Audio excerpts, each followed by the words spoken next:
Dear students, welcome to my class. This is Mohammad Nurul Islam Mamun, Assistant Teacher English, St. Nicholas School and College, Nagori, Kaligons, Gazipur. Today, I am present here with a new tutorial. Our today's topic is indirect speech of imperative, optative, and exclamatory sentences. Dear students, we have already known that there are some general rules in changing into indirect speech from a direct speech. These rules are change of person, change of tenses, change of words and change of sentences. আমরা জানি যে indirect speech থেকে direct speech করার জন্য কিছু সাধারণ নিয়ম রয়েছে। যে নিয়মগুলি হলো পার্সনের পরিবর্তন, টেন্সের পরিবর্তন বা ভার্বের পরিবর্তন, কিছু ওয়ার্ড পরিবর্তন হয়ে যাবে এবং সব সেন্টেন্সগুলো অ্যাসার্টিভ সেন্টেন্স হয়ে যাবে। এই সাধারণ রুলগুলো সব সেন্টেন্সেই ইউজ করা হয়। যত প্রকার সেন্টেন্স রয়েছে আমরা জানি 5 প্রকার সেন্টেন্স রয়েছে। এই 5 প্রকার সেন্টেন্সে এই সাধারণ রুলগুলো অবশ্যই প্রয়োগ করা হবে। এছাড়াও বিভিন্ন সেন্টেন্সে কিছু নিয়ম যোগ হয়, কিন্তু এই 4টা নিয়ম অবশ্যই সব সেন্টেন্সেই থাকবে। Imperatives in indirect speech. What is an imperative sentence? An imperative sentence is used to ask someone to do something. For example, go home, don't do it.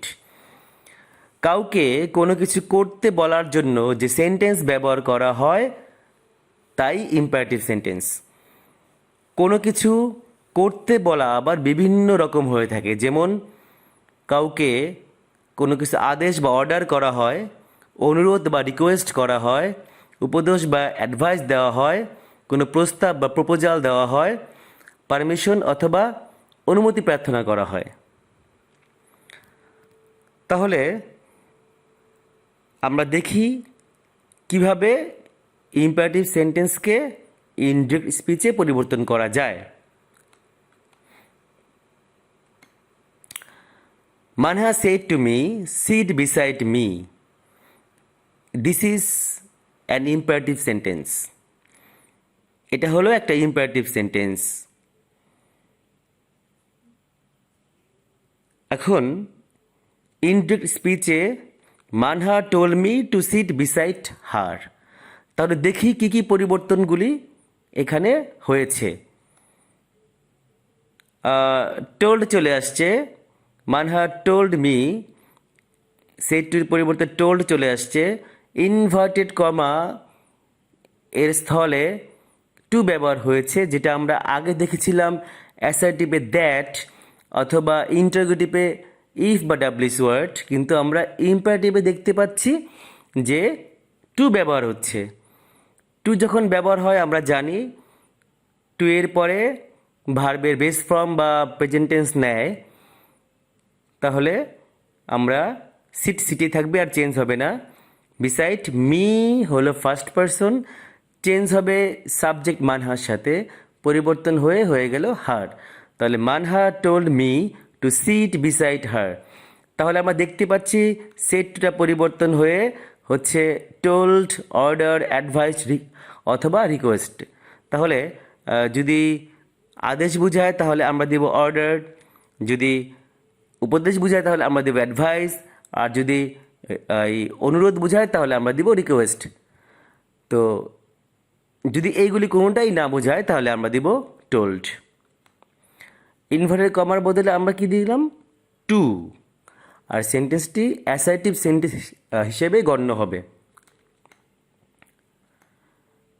He said to me, please help me. He said to me, please help me.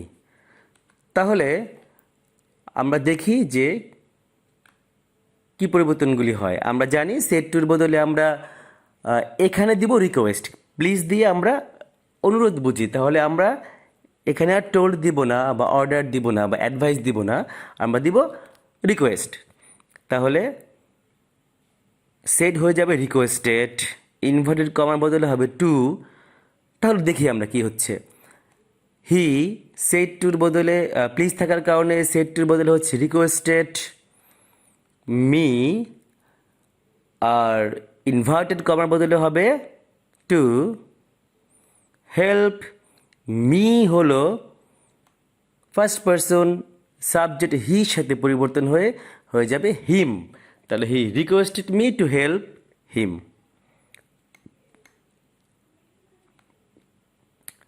The teacher said to Rana don't make a noise. তাহলে আমরা said to, the teacher said to পরিবর্তন হয়ে হচ্ছে ordered, এটা এখানে আদেশ করছে। Rana don't, don't থাকলে আমরা দিব নট টু, ডন্ট থাকলে আমরা শুধু টু দিব না, আমরা দিব নট টু, আর বাকিগুলি পরিবর্তন হবে না। তাহলে the teacher ordered Rana not to make a noise. He said to me let us wait for her.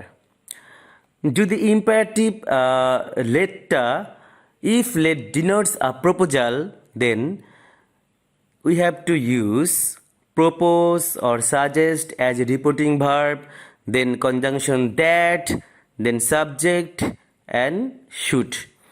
যদি লেট দিয়ে প্রস্তাব বোঝায় সাধারণত লেটাস হয়, তাহলে আমরা প্রপোজ বা সাজেস্ট যে কোনো একটা ব্যবহার করব, তারপর আমরা দ্যাট দিব, এরপরে সাবজেক্ট ব্যবহার হবে, সাধারণত এই ক্ষেত্রে উই বা দে হয়, এরপরে শুড ব্যবহার হবে।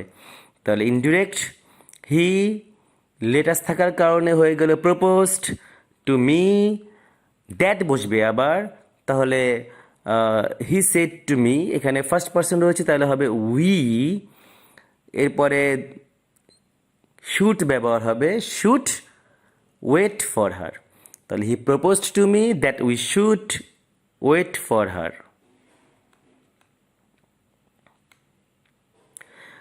হি said to me let me do it.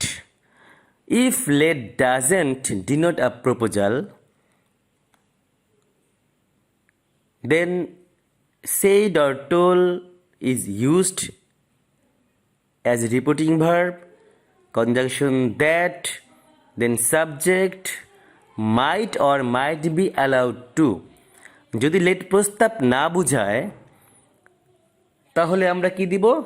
Shed বা টোল্ড, দ্যাট থাকবে, সাবজেক্ট ব্যবহার হবে, এরপরে আর শুড ব্যবহার হবে না। আমরা দেখেছিলাম প্রস্তাব বুঝালে অর্থাৎ লেটাস থাকলে আমরা শুড ব্যবহার করতাম, শুড ব্যবহার করি, আর এখানে যেহেতু প্রস্তাব বোঝায় নাই আমরা মাইট অথবা মাইট বি অ্যালাউড টু ব্যবহার করব। তাহলে দেখি কি হচ্ছে। ইনডিরেক্ট হি, এখানে প্রস্তাব বোঝায় নেই ফলে টোল্ড মি, দ্যাট চলে আসবে, মি ফার্স্ট পারসন এই জন্য হির সাথে পরিবর্তন হয়ে হি হয়ে যাবে মাইট ডু ইট। তাহলে he told me that he might do it. Indirect speech of operative sentence.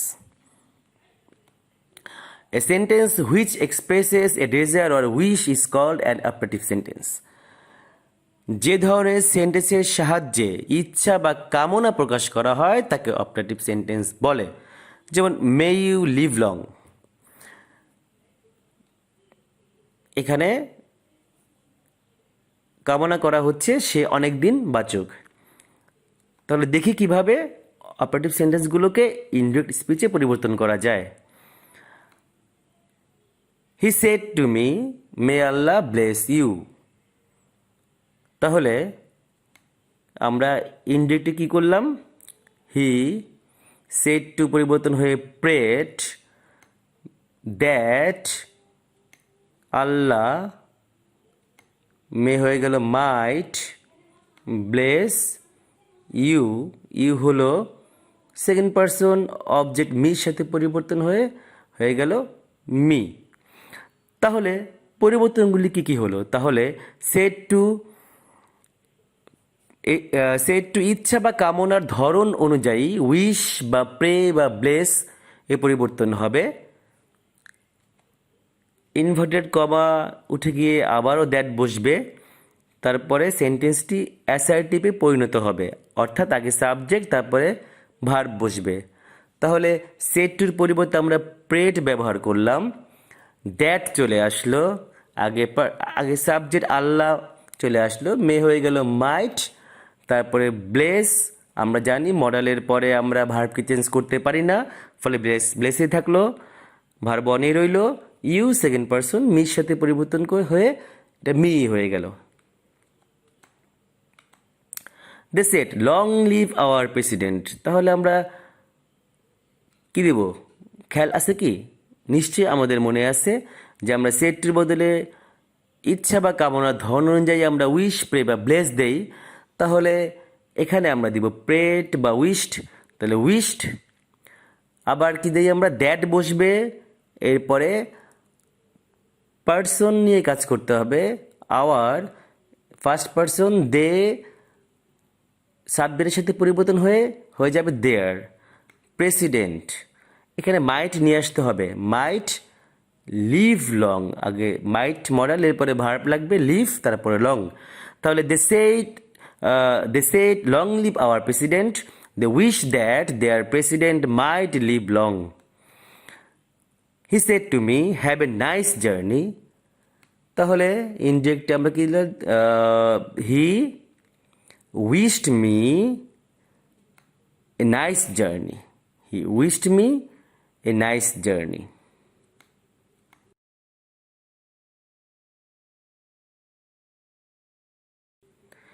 Indirect speech of exclamatory sentence. What is an exclamatory sentence? An exclamatory sentence expresses strong emotion of the speaker. For example, how tall he is, what a man. Exclamatory sentence বক্তার গভীর আবেগ অথবা অনুভূতি প্রকাশ করে, আর এই আবেগটি সুখেরও হতে পারে অথবা দুঃখেরও হতে পারে। তাহলে দেখি কিভাবে এক্সক্লেমেটরি সেন্টেন্সকে ইনডিরেক্ট স্পিচে পরিবর্তন করা যায়। He said how beautiful the bird is. Indirect, he সেডটা পরিবর্তন হয়ে গেল এক্সক্লেম উইথ জয়, দ্যাট ব্যবহার হলো, দ্য বার্ড আগে সাবজেক্ট চলে আসলো, তারপরে ইজ হয়ে গেল ওয়াজ, তারপরে হলো ভেরি বিউটিফুল। আচ্ছা, তাহলে আমরা দেখি যে সেডের বদলে আমরা কি দিতে পারি।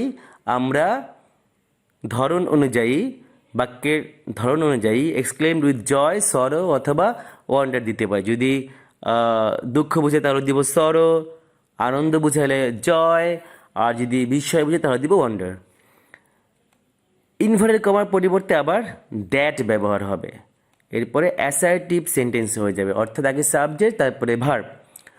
তাহলে আমরা আবারও দেখি, আমরা সেডির পরিবর্তে যেহেতু এটা আনন্দ বোঝাচ্ছে আমরা দিলাম হি এক্সক্লেমড উইথ জয়, এরপরে আমরা নিয়ম অনুযায়ী ইনভার্টেড কমার বদলে দ্যাট ব্যবহার করলাম, এরপরে আগে সাবজেক্ট নিয়ে কাজ করতে হবে, অর্থাৎ পার্সন, দ্য বার্ড। এরপরে আমরা দ্য বার্ড ব্যবহার করলাম, ইজ ভার্ব ওয়ান, এটা ভার্ব টু ওয়াজ হয়ে গেল। আর হাউ এর পরিবর্তে আমাদের ভেরি ব্যবহার করতে হবে। এই নিয়মটা আমরা চেঞ্জিং সেন্টেন্সে শিখি, তাহলে ওই নিয়মটাই, হাউ থাকলে ভেরি, ভেরি বিউটিফুল।